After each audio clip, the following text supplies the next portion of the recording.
Slavic mythology has long been wrapped in a mystery.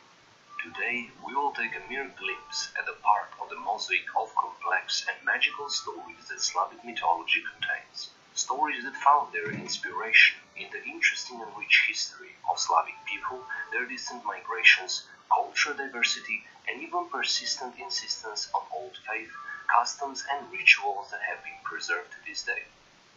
Although Slavic writing begins with the work of the saints Cyril and Methodius, we can partially reconstruct the original Slavic pantheon on the basis of archaeological findings.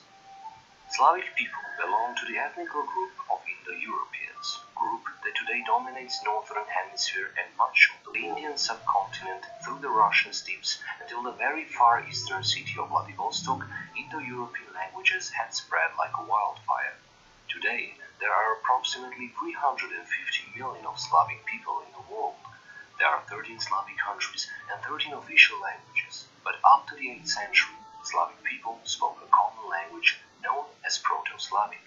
Although today Slavic languages are quite different and Slavic people may have different appearances, all had evolved from the common heritage in the past 12 centuries. With the help of archaeological findings, ancient Slavs can be traced from the period between 2000 and 1000 AD. According to Herodotus, an ancient Greek historian, the Slavic people, or as he named them, the Neuri, were the tribe living beyond the Scythian in the upper stream of the Dnieper River. The ancient homeland of the Slavic people have long been controversial.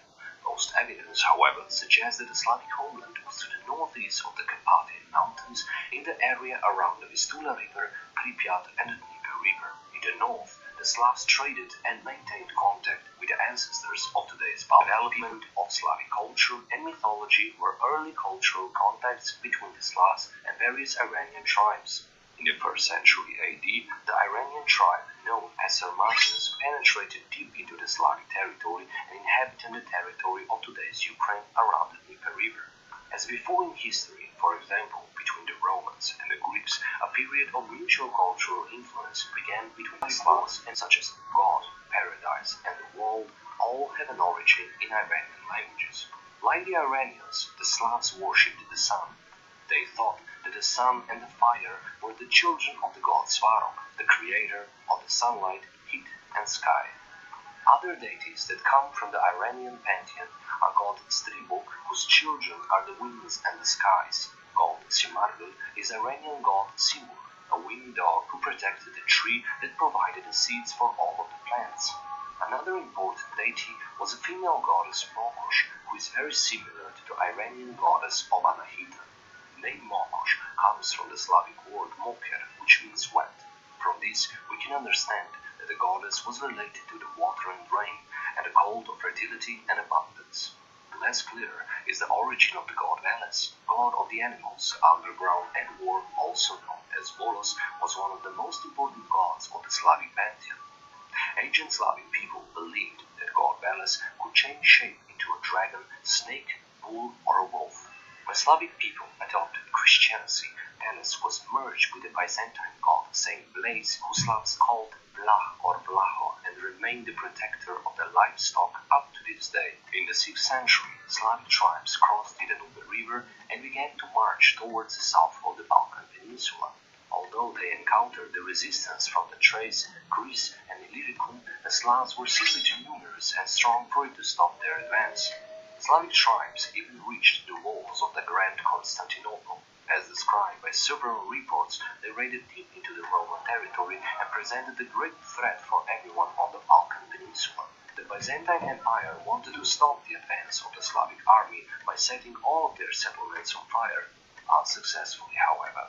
The first mentioned supreme chieftain of the South Slavs, Laurentius, reportedly stated that others do not conquer our land. We conquer theirs, so it shall always be for us. John of Ephesus noted in 581, the accursed people of the Slavs set out and plundered all of the Greeks, the regions surrounding Thessalonica and Thrace, taking many towns and castles, laying waste, burning, pillaging, and seizing the whole country.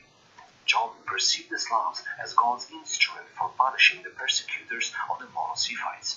By the 580s, the Slavic communities around the Danube became larger and more organized. Along with the support of the Pannonian Macedonian Avars, raids became larger and resulted in permanent settlements. From the Byzantine Greek scholar Procopius, we learn that Slavs regularly sacrificed animals to their supreme god, master of thunder. A regular gift was a rooster. On big holidays, however, they killed and offered goats, bears, and even bulls. After the sacrifice, the believers ate the animal as they believed it was covered with the holy manna of God and would give them power and strength. Procopius also describes how Slavic people worshipped the rivers, forests, nymphs, and other demons to which they regularly sacrificed animals. In Slavic folklore, there are many tales about the rivers which drowned the travelers when they were behaving disrespectfully. Stenka Razin, a Cossack leader, supposedly sacrificed a Persian princess to the river Volga in the 7th century.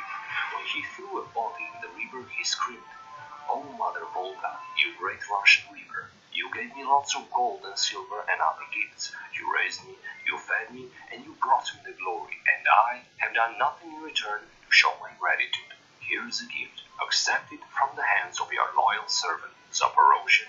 Ancient Slavs understood the concept of life quite differently than we do today. Through the spirituality and belief in the superstition, they perceived many things as supernatural. They believed that objects, creatures, and even places all possessed a distinct spiritual essence. This religious belief is what we today know as animism. Trees and animals were worshipped as ancestors and respected as they were older and wiser than men. Certain animals were believed to have supernatural strength, the others were perceived as manifestation of God. The animals that were worshipped were prohibited to kill or eat.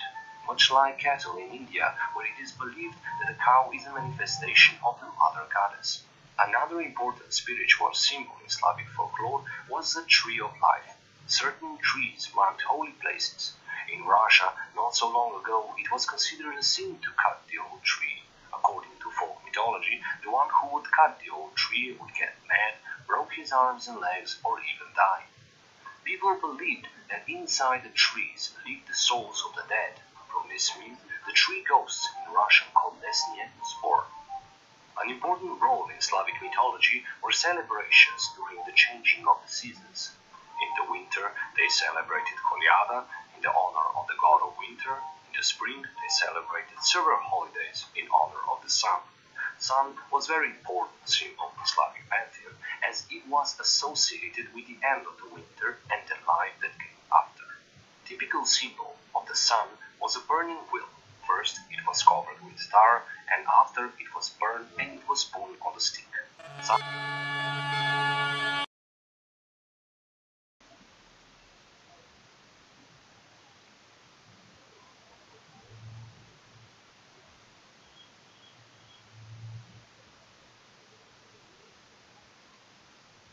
Were dedicated to the cult of Perun, the god of thunder. Perun was later adopted by the Orthodoxy in the image of the saint Eliach.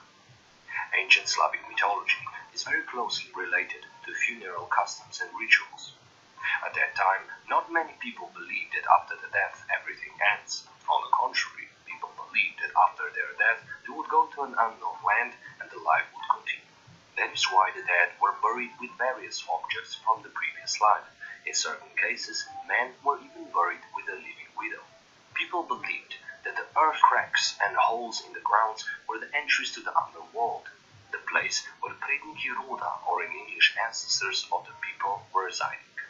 Around the 862, Viking Rurik and his followers gained control of the North Russian city of Ladoga and later most of the major Russian cities. He is the founder of the Rurik dynasty, which ruled the Kievan Rus and its successor states, including the Grand Duchy of Moscow and the Tsardom of Russia until the 17th century.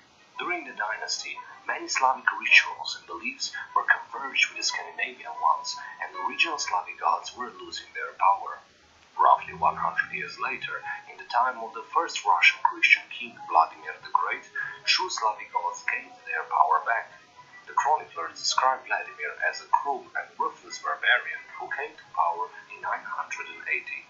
He celebrated his arrival to power by putting the statues of the various Slavic gods in front of his palace in Kiev. The biggest and most important statue was the wooden statue of Perun with a head made of silver and mouth made of gold. At the beginning of his reign, Vladimir sacrificed almost 1,000 people to these gods. 9 years later, however, in 1989, Vladimir accepted Christianity under the Byzantine influence.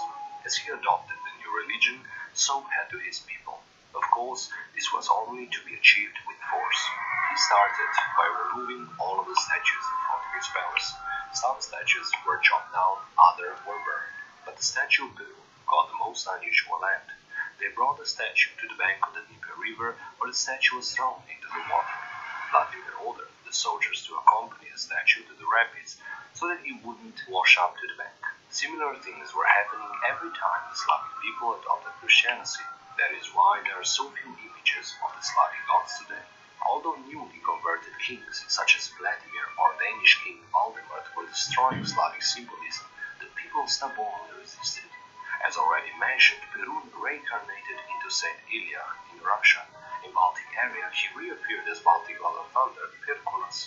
It was believed that whatever subject, tree, or human the lightning from Perkulas may hit, it will automatically become holy. There is a tale from the year 1652 about an old man who traveled across Lithuania and ate a bird saddle that the lightning hit. He believed by eating it he will regain his strength and resistance to disease. Despite everything that has happened, interest in folk customs and rituals in the Slavic countries is widespread and preserved. Great examples of that are, for example, Bulgarian kukeri, Slovenian kurenti, or perhaps Kupala night that is annually celebrated in Ukraine, Poland, Belarus, and Russia. There's still a lot we don't know for sure about our ancestors, but we know that Slavic mythology is one of the most wonderful and complex worlds that you could think of.